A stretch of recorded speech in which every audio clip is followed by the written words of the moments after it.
Welcome to the Florida Key Sportsman. I'm your host, Craig Eubank, and today we're in Key West, Florida at Mosquito Coast Outfitters. Today we're going on an educational backcountry kayaking trip with Captain Dan McConnell, and we'll be right back with Captain Dan right after this on the Florida Key Sportsman. Don't go away.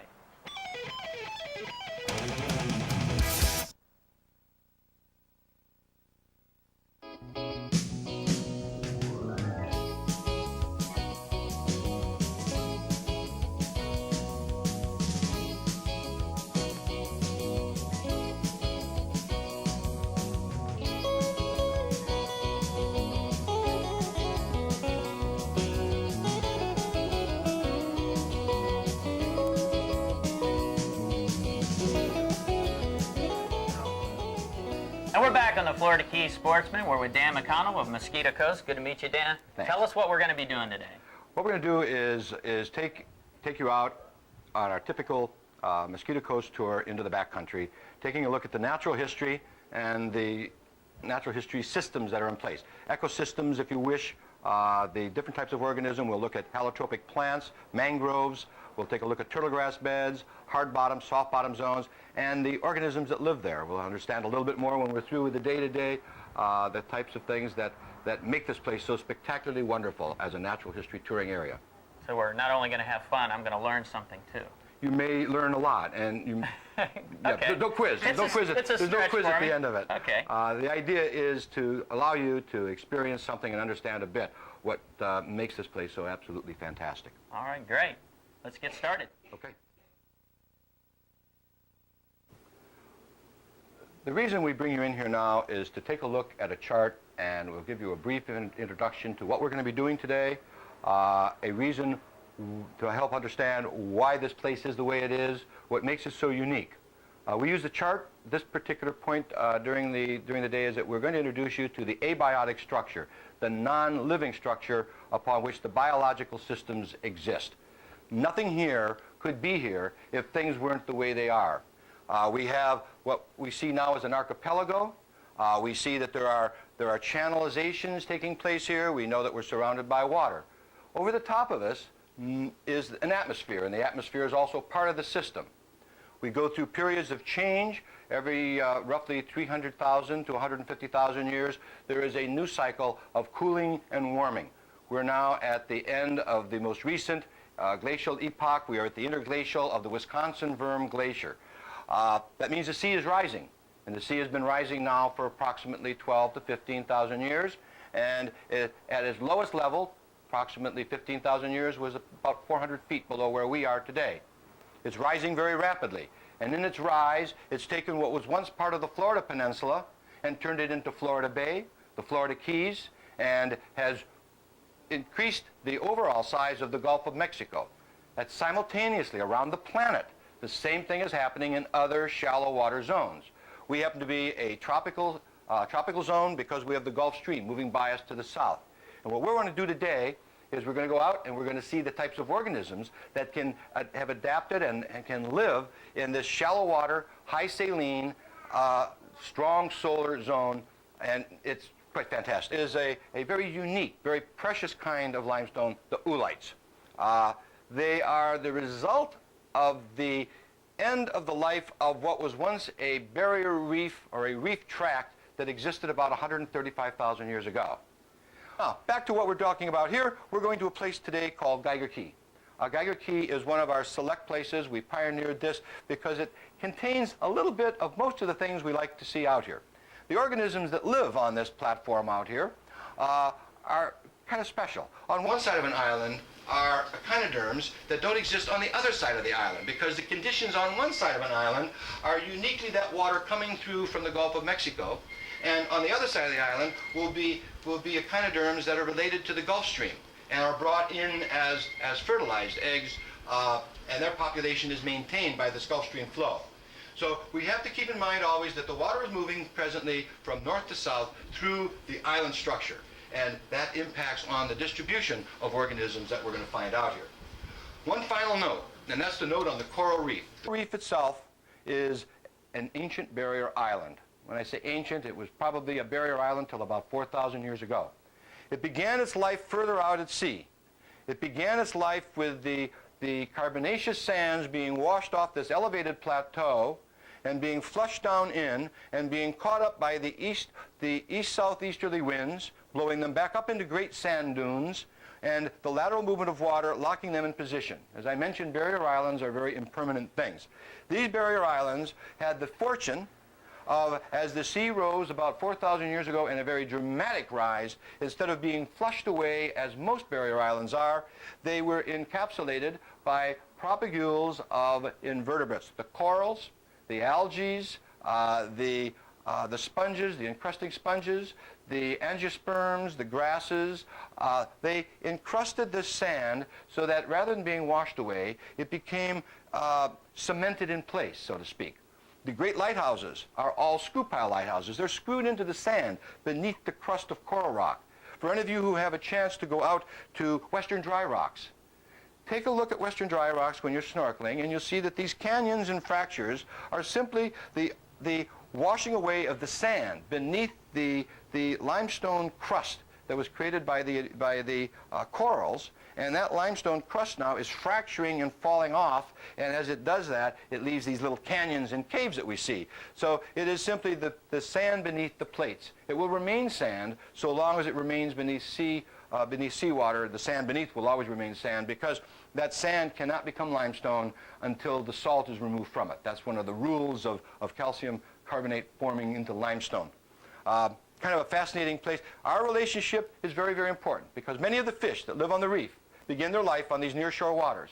What we'll see today are where many of the spawning events take place, where much of the chemistry necessary for the successful spawning of many of these fish takes place. The interrelationship between the shoreline, the seashore itself, and the nearshore waters is absolutely incredible. You would not have a commercial fisheries industry if you did not have protected nearshore waters. And we'll take a look at that today while we're out there and understand more about that as the day goes on. So what do you say we get out of here? Let's go paddling, and we'll do some snorkeling. If you need the washroom, there's a washroom next door you can use before we go, and then after we leave, it's summer camp. If you can't see us, we can't see you. Okay?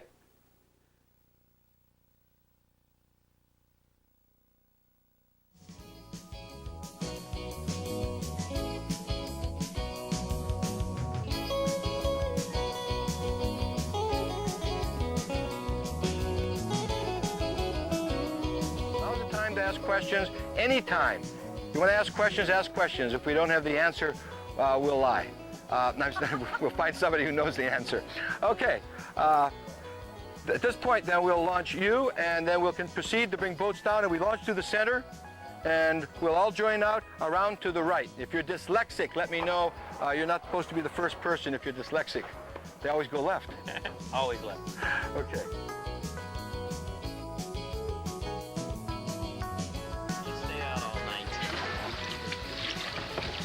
You've done this before, I assume. No, but I'm good at pretending, huh?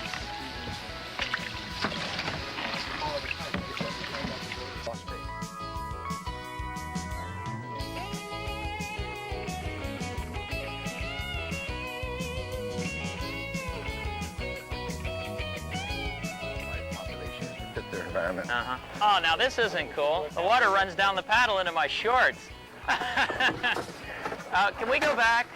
I didn't want to get wet when I did this. I feel like the beginning of Hawaii 5-0.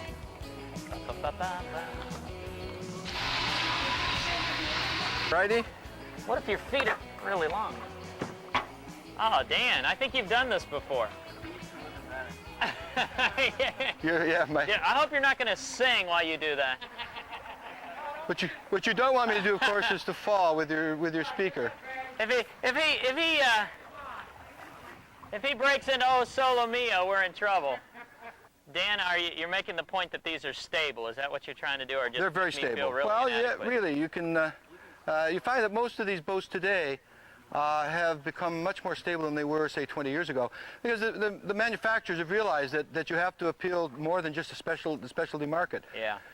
So you're saying just about anybody can get in one of these? Anybody can get in one of these who's not. Like that. Just about anybody. Where do you get these kayaks, or whatever you call them? Okay, these particular boats are by a manufacturer in Easley, South Carolina. The manufacturer is Aquaterra Perception, and they're rotomolded linear polyethylene. Of course they are. What that simply is that they're Tupperware. Oh. And one of the nice things about them, and not only are they extremely durable, relatively inexpensive, but they're recyclable. We take and cut these things up with a saw and throw them into a box and ship them back, and they remelt them down for other. They make burpable Tupperware lids out of them. Or yellow, possibly. Yeah, or possibly. Yeah. Now What we'll do here is we're going to pull off over to a beach. I'm going to do a quick look at mangroves and. The nearshore water. This is an important part of every trip, is to understand that what you see there and what you see here are irrevocably tied to each other. One of the schemes in natural history is that no single group of organisms stands alone by themselves. They're interdependent on each other as we are interdependent with them. Without these things, we wouldn't have we wouldn't have any life at all. Yeah. That's part of what ecology is based on, is understanding the relationships between different classes of organisms. A tropical beach. This is not the kind of beach that we think of when we say, hey, we're going to the beach. Beautiful white sand beaches. No, this is not. This is what normally happens in the tropics. Because great, wonderful white sand beaches usually have hotels built on them. You don't get a whole lot of ecotouring in the hotel, right? So right here we have a different kind of thing. First, the system excludes the larger salt molecules from the structure. This is quite different, by the way, than reverse. While Dan goes to the bathroom, we'll take a short break on the Florida Key Sportsman. Oop, here he comes.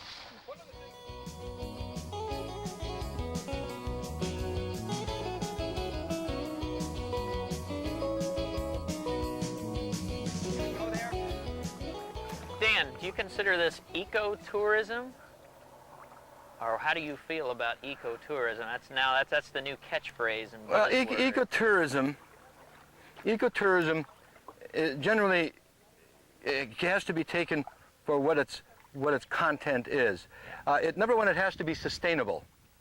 Ecotourism is a commercial side, okay? When we talk about ecotourism, generally we're talking about the tourist, which is a person who comes from another place to visit your ecosystem. Yeah. To make it into a business, to make it a commercial venture, then it has to be sustainable. So that means then you have to sometimes look at your area that you're going to be touring in and determine, be careful to determine that you don't have too many people in the same place at the same time, that when you use that resource, even visiting it, that you're not depleting it at a rate greater than it can recover, and so that you're leaving it essentially as you found it. One of the problems with some aspects of ecotourism as we see them is that there's no consideration given to the community in the area in which it takes place. You have to recognize that the person who lives here in these areas are very much involved in making a living. And particularly when you get into third world countries in the Caribbean, where the very land upon which they live is their total resource. If we come in and we develop ecotourism there, we can't leave them behind and leave them out of the mix. So one of the major programs, I'll tell you what's happening. I'm leaving the end of this month for 5 days in San Juan, Puerto Rico at the 3rd Caribbean Ecotourism Conference. The attendees there include government officials from the entire Caribbean basin, as well as from the United States, from Fish and Wildlife, from Department of the Interior, looking at ecotourism in the Caribbean, and both because of the American interest there, but also the other countries that are involved, so that there is a common ground for setting goals and objectives and incorporating goals and objectives that have, we have worth. Because it does no good to create concepts and then not be able to deliver them and to provide the sustainability that we're talking about. Yeah. What good does it do to build all kinds of housing for people when in fact you've built them on the place that the tourism was supposed to take place? Let's move up this way. We're drifting down quite a bit. Okay. Wagons ho! This one's got it's got the little scupper things there to keep the water. Oh, that's little drip guards. Yeah, drip guard. Yeah. I think. I'll be right back. I'll stay here. All right, everybody, stake out. Entering Indian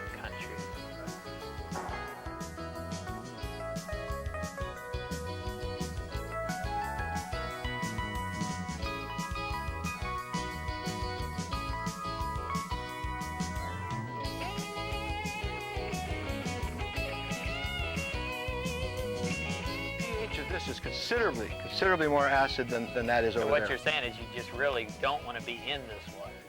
Sure you do. Oh no, for human beings, no. But you wouldn't want to attempt any breeding activity in this water. Oh, breeding. Breeding? Breeding activity.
A bunch of young tarpon in there last year, and about a 6.5, 7 foot, it appeared to be a tiger shark in there after them. Yeah. It's their favorite food, huh? Like the hammerhead? Must have followed them all the way across the flats. Oh, wow.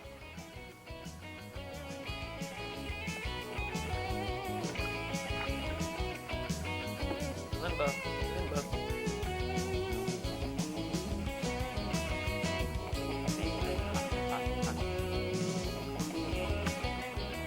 Well, I hope everyone's looking good. It's my sincere belief that the over-harvesting of predators now, both in the finning of sharks and in the killing of barracuda by fishermen, including guides, is causing an overabundance of coral-eating fish.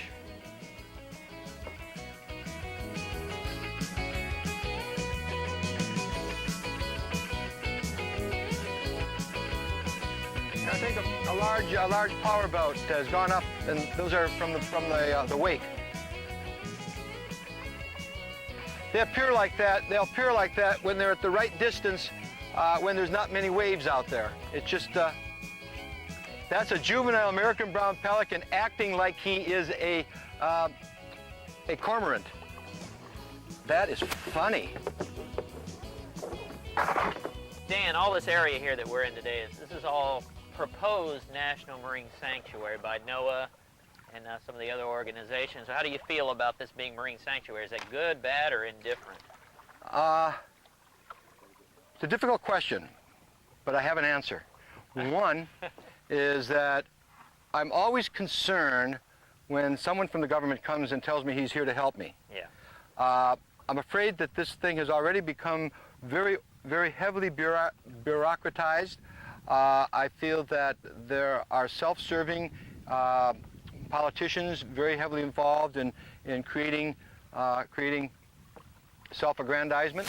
I don't feel that there's been sufficient research into this area to determine what this sanctuary should compose of, and I feel that without good science, what we're entering into a new age of let's get rid of science and let's get the politicians and the bureaucrats involved to the max. Let's create administrative laws. Let's get rid of the people who traditionally used it the way they've traditionally used it, and let's impose what we feel is our ideal. And their ideal, you see, is not necessarily the ideal that's best for the place. That's what I'm concerned. That's what my fear is. I've heard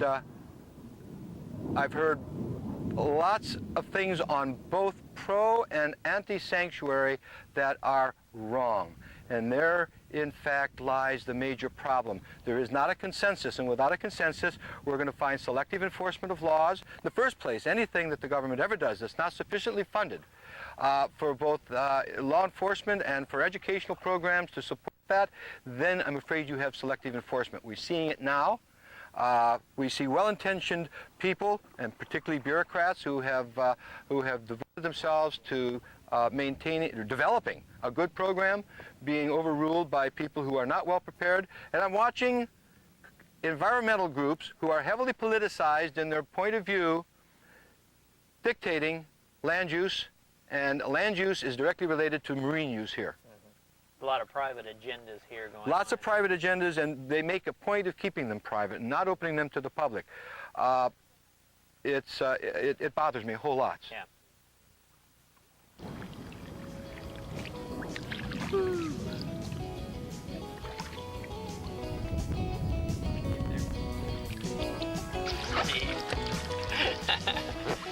Oh, that's great. It was 3 inches deep where we just cut across.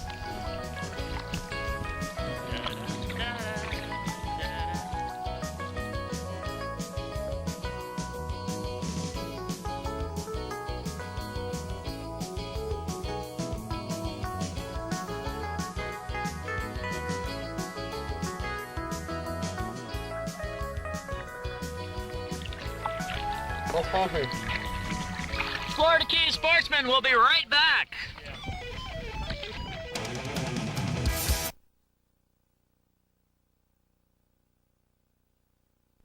Recently, and she pointed out some of the problems we have in dealing with the communications in the area of what should or shouldn't be taken, how it should be taken, and whether it should be regulated or not. Classically, this was the case. We had a pen oyster, and it was an empty shell of a pen oyster. And the lady said, "Isn't that lovely?" And I said, "If you'd like it, keep it." Now, the environmentalist who was with us said, "You know, we teach our people never to take anything." And I said, "You know, it's an interesting thing. You say don't take anything." I said, "But do you eat fish?" Well, she said, "Yes." I said, well, "Don't you understand then that taking this empty shell that was lying here doing absolutely nothing but breaking down and eating seafood out of the ocean is a parallel to each other. You have to look at the mitigation to the damage you're doing to an area. If it were a living shell, we would not have even disturbed it because we had no need for it for food. It's an unprotected shell in the first place. The fact was that the dogma overruled common sense, because if you really want to put a stop to everything that goes on here, then we're really going to have to reach out and get rid of the long liners that are taking the predatory fish that used to keep the reef herbivores in check. We have to start to go back to science again and get rid of the polemics. That's all. All right, Dan, we're standing about 200 yards here offshore, and we're only in about 3 inches of water. This looks like an old, actually, beachfront here. Precisely. This is where the sea stood at one point to create a nice beach along the shoreline, and then subsequently it was overgrown by Pyretes corals and other encrusting organisms, and it held the sand in place, so the sand didn't erode away for some reason here, and this gives us a great platform to launch little mini snorkeling trips out to some wonderful turtle grass beds and some fringing reef out here. We've got the fringing reef just a little ways out here, about 25 yards here. Exactly right. Fringing reef is a nearshore reef that has somewhat more of the soft Gorgonia corals and not so many of the barrier reef species that depend on a less sedimented water. This is pretty sedimented along here. You got a lot of sediment moving along the shoreline. Okay, well, we're going to go do a little bit of snorkeling out here on the fringe reef, and we're going to take a short break and be back on the Florida Key Sportsman. Don't go away.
Well, we've had another outstanding as well as educational day here with Dan McConnell of Mosquito Coast in Key West.